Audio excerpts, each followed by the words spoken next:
안녕하세요. 전청입니다. 이번 시간은요. 한국 기업의 오너들이요. 오너 가족 포함해서요. 미국으로 이주한 뒤에 그 한국 기업으로부터 발생하는 기업 소득 그리고 그로부터 발생하는 미국 소득세를 절세하는 방안에 대해 논의해 보겠습니다.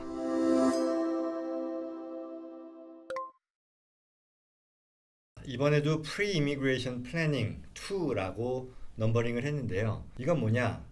미국에 영주권을 받건 아니면 기타 다른 방식으로 이주를 하는 경우가 있죠. 그랬을 때 이분들이 이주 이후에 미국의 거주자가 되면 여러 가지 본국에서의, 당연히 한국을 포함한 본국에서의 경제활동, 자산에 대한 매각이건 아니면 비즈니스 인컴이건 이런 부분들에 대해 미국에서 과세 부담을 지게 되는데, 이주하기 전에 바꿔 말하면 영주권자로서 거주자, 세법상 거주자가 되기 전에 뭔가를 해놓음으로써 그와 같은 활동으로부터 나오는 과세 부담을 최소화하자. 그래서 이주 이전에 뭔가를 플래닝하자라는 그런 내용이 되겠고요.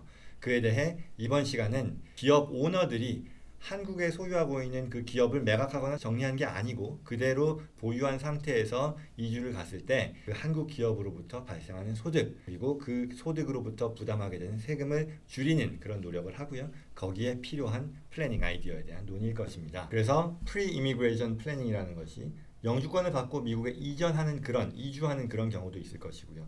영주권은 받지만 기러기인 거죠. 가족들만 보내고 본인은 있는 경우 모두 해당이 될 것입니다. 이와 같은 분들이 이주 이전에 택할 수 있는 플래닝 아이디어라는 거죠.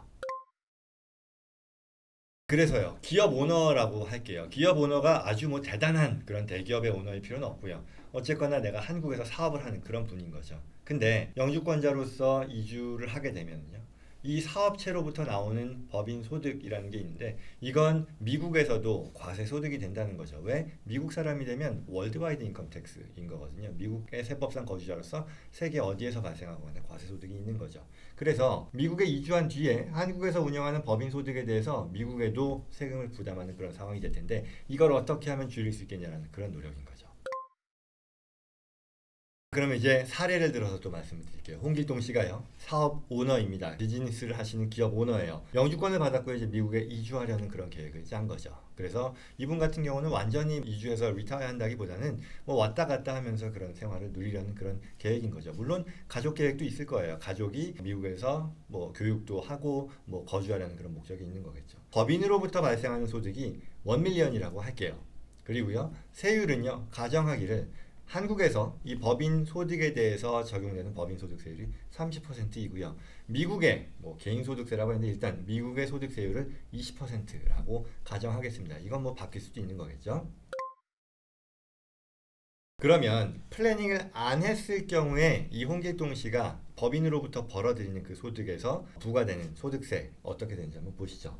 한국은요, 법인 소득세가 되겠죠. 앞서 30%의 세율이 적용된다라고 했습니다. 그 말은요, 1밀리언의 인컴에 대해서 30%인 30만 불의 소득세를 부담하게 될 겁니다. 자, 한국에 대한 소득이 그렇고요. 미국의 경우는 어떻게 되느냐? 이런 상황인 거잖아요. 홍길동 씨는 미국의 영주권자로서 미국에 이제 이주를 했는데 한국의 법인으로부터 나오는 법인 소득세가 있는 거고요. 배당은 아직 안 받은 그런 상황일 겁니다. 예전에는요, 2017년 이전에는 해외에 미국 사람이 법인을 가지고 있으면 그 법인이 발생시키는 소득에 대해서요, 어떤 특정한 예외적인 성격의 소득이 아니면 배당이 되기 전까지는 이 미국 사람에게 과세하지 않는 그런 규정이 적용됐었어요. 그래서 특정 소득이라고 하는 것이 전문적으로는 Subpart F 인컴이라고 하는데요. 아무튼 그와 같은 제한된 그런 특정한 성격의 소득이 아니면 배당되기 전까지 과세가 안 됐었는데 2017년도에 법이 굉장히 크게 바뀌었습니다. 이런 내용들을 구체적으로 말씀드릴 필요는 없겠으나 이제는 Anti-Deferral Rule이라고 해서 디퍼하는 것, 연기하는 것에 대해 anti, 그러니까 반대하는 그런 식의 규정들이 계속해서 만들어지고요. 어쩌면 들어보셨을 수도 있겠습니다만 guilty tax라고 하는 것도 생겨서 결국 이게 의도하는 건 뭐냐? 이들이 의도하는 바는 해외 법인에서 법인 소득이 발생했을 때 배당되지 않더라도 그때 벌어들였을 때 과세하겠다는 그런 방침인 거거든요. 그래서 이에 대해서 지금 현재 이 홍길동 씨가 버는 소득이 어떤 성격인지에 따라 과세 부담이 높을 수도 있고 낮을 수도 있지만 기본적인 가정은요. 비록 배당을 받지 않았다 하더라도 그 넷 인컴에 대해서 과세된다는 그런 가정입니다. 그래서 무슨 얘기냐? 1밀리언에서요. 한국에서 발생한 소득세 30만 불을 제외한 요 금액, 넷 금액에서 20%만큼은 과세가 된다는 거죠. 그 말은 이분이 부담하는 세금은 14만 불 미국에 있을 거다라는 얘기고요. 결과적으로는 44만 불만큼을 그 해에 1밀리언의 소득에 대해서 부담하는 그런 상황이 벌어진다는 뜻입니다. 그렇다면 이때 홍길동 씨는 그냥 앉아서 이와 같은 상황을 받아들여야 하냐라는 거죠. 왜? 내가 한국에서의 법인 운영을 하는 사람으로서 미국의 영주권자가 됐는데 미국과 한국의 세법에 따라 법인 소득으로부터 한국에 과세되는 거, 그리고 또 개인이 추가로 배당이 없었음에도 불구하고 부담하게 되는 그 세금, 이런 부담을 계속해서 가져가느냐에 대한 건데요. 방법은 있습니다. 뭐냐? 체크 더 박스 일렉션이라는 것을 할 수 있습니다. 이건 뭐냐면 Pass-through Entity라고 하는데요. PTE라고 하는 건데 한국에 보유하고 있는 그 기업을 Pass-through Entity로 미국 세법상 만들어주는 그런 선택을 한다는 그런 뜻입니다. 그렇게 되면 어떻게 되느냐 하면 미국 세법상 이 법인의 소득에 대해서 과세를 부담하는 주체가 전체 법인 소득에 대해서요. 개인이 되게 됩니다. 즉 법인이 아닌 개인이 과세의 의무를 부담하게 된다는 그런 뜻이고요. 이 말은 법인이 벌어들이는 소득에 대해서 법인세를 부담하고요. 그에 대한 배당으로서 개인이 추가로 부담하는 것이 아니라 법인이 벌어들이는 소득을 그 자체로서 개인이 세금 부담하게 된다는 그런 뜻이고요. 이중과세로부터 벗어나게 된다는 그런 뜻입니다. 그리고 여기서 더 나아가서요. 이와 같이 외국 기업에 대해서 PTE로 선택하는 체크 더 박스 일렉션을 하면 어떤 또 베네핏이 있느냐면 체크 더 박스 일렉션을 하지 않았었던 그 상황에 비해 한국에 부담한 그 법인 소득세 있잖아요. 그 소득세를요. 개인이 부담하는 미국의 개인이 부담한다고 그랬잖아요. 개인이 부담하는 소득세에 대해 외국세 공제로 활용할 수 있게 됩니다.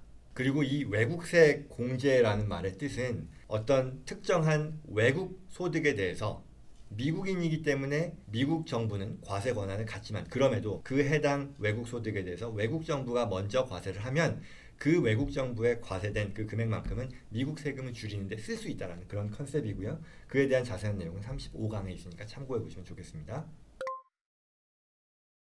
결국 이 말은요. 홍길동 씨에게 적용을 했을 때 홍길동 씨가요. 한국에 보유하고 있는 그 기업을 미국 세법상 체크 더 박스 일렉션을 한다라고 했을 때 어떻게 결과가 바뀌는지 보면요. 마찬가지입니다. 영주권 받고 미국에 이주한다. 법인 소득이 1밀리언이 발생한 거예요. 세율은 30% 그리고 미국이 20%라고 가정한 것은 앞선 사례와 똑같습니다. 이때요. 플래닝을 안 했을 때 어떻게 됐었냐? 30만 불 그리고 14만 불에서 44만 불을 부담한다라고 얘기했어요. 그런데 체크 더 박스 일렉션을 했을 때는 어떻게 되느냐라는 건데요. 한국은 무관합니다. 일단. 한국에서의 과세는 밀리언에 대해서 30% 세금 내는 30만 불 똑같아요. 그런데 미국이 달라진다는 거죠. 어떻게 달라지느냐? 앞서 법인이 벌어들인 소득을 법인세 안 내고 개인이 한 번 부담하게 하는 것이 PTE, Pass-through Entity의 어떤 세법상의 규정이라고 그랬잖아요. 그래서 1밀리언을 벌어들인 법인 소득에 대해서요. 개인이 20%, 20만 불이라고 하는 과세 부담을 지게 됩니다. 법인이 아닌 개인이 부담하는 거죠. 그리고요. 또한 중요한 것이 앞서 외국 세액 공제, 해외 원천 소득이기 때문에 한국의 법인이 벌어들인 소득이니까 해외죠. 해외 원천 소득이죠. 그래서 이 소득에 대해서 미국에 부담하는 세금 바로 20만 불일 텐데요. 이건 외국 세액 공제를 활용할 수 있게 된다라고 얘기하는 겁니다. 그래서 한국에 냈던 세금이요. 얼마였었냐면 30만 불. 한국 법인이 부담했던 같은 1밀리언에 대한 30만 불 소득세였었잖아요. 그걸 외국 세액 공제로 활용하게 되면 실제로 미국에 부담하는 세금은요. 0으로 떨어지는 거죠. 왜? 20만 불의 세액이 있는데 외국에 낸 세금이 30만 불이니까요. 그걸 차감하고 나면 0으로 떨어뜨리고 나서 또 10만 불이 남게 되는 거죠. 그리고 이 남는 10만 불이라고 하는 것은요. 과거 1년 그리고 미래 10년 동안 발생하게 되는 부담하게 되는 세금을 줄이는 외국세액 공제로 또 추가로 사용할 수 있게 됩니다. 결국 이 말을 정리하면요. 홍길동 씨는요. 이 플래닝을 한 거죠. 체크 더 박스 일렉션이라고 하는 플래닝을 함으로써 어떤 과세 부담을 지게 되느냐? 한국에 대해서 30만 불 부담하는 건 동일하지만 미국에 대한 과세 부담은 0으로 떨어지는 것이고요. 여기에 더 추가로 또 10만 불이라고 하는 외국세 공제액을 확보하게 되는 거죠. 30만 불이 되는 거고요. 그리고 이게 플래닝하지 않았을 때와 비교하면 결국 이 14만 불의 혜택을 보게 되는 거죠. 14만 불 더하기 10만 불이니까 토탈 24만 불의 혜택을 보게 되는 거죠. 결론입니다. 이번 내용도요, 기술적인 부분은 꽤 어드밴스된 고난이도의 내용일 수 있습니다. 그러나 그런 부분들, 기술적인 부분에 대해서 너무 집착할 필요는 없고요. 큰 그림이 중요하죠.